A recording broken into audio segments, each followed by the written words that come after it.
Welcome to the University of Washington Tracheotomy Education module.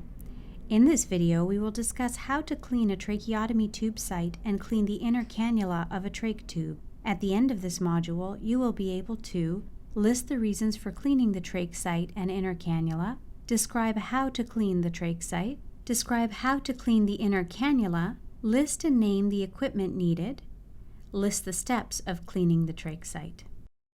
It is important to keep the tracheotomy site clean. This will help prevent infection of the skin or airway and also make sure that there is minimal odor associated with the trach. Cleaning the inner cannula is important for these reasons and also for keeping the trach tube free of dried mucus and open for breathing. This is an example of a tracheotomy cleaning kit that is available. You may use similar equipment with different packaging. This kit is sterile.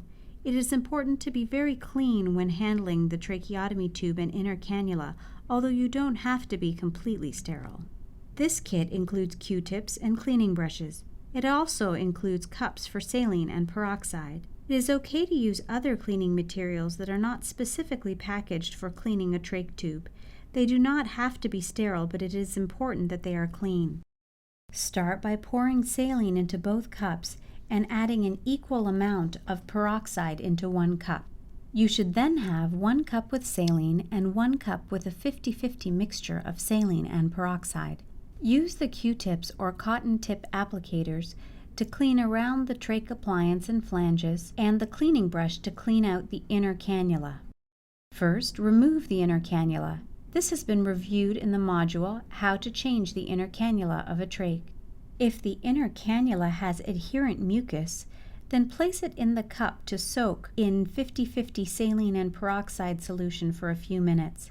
This solution will help loosen the adherent mucus. You can soak the inner cannula while you are cleaning the rest of the trach site.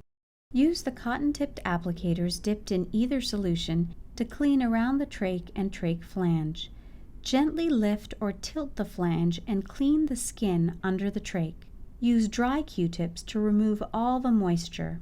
If your healthcare team has instructed you to place medication around the trach site, this is a good time to do this. Remove the inner cannula from the soaking cup. Use the wire brush to clean any adherent mucus from the outside of the inner cannula. Insert the wire brush into and through the inner cannula opening to clean any adherent mucus that is blocking the inner cannula. When you are finished, rinse any of the peroxide solution away by dipping and rinsing with saline. Replace the inner cannula by inserting it back into the trach tube when finished. Remember that the inner cannula is there to prevent mucus from adhering and blocking the inner surface of the trach tube.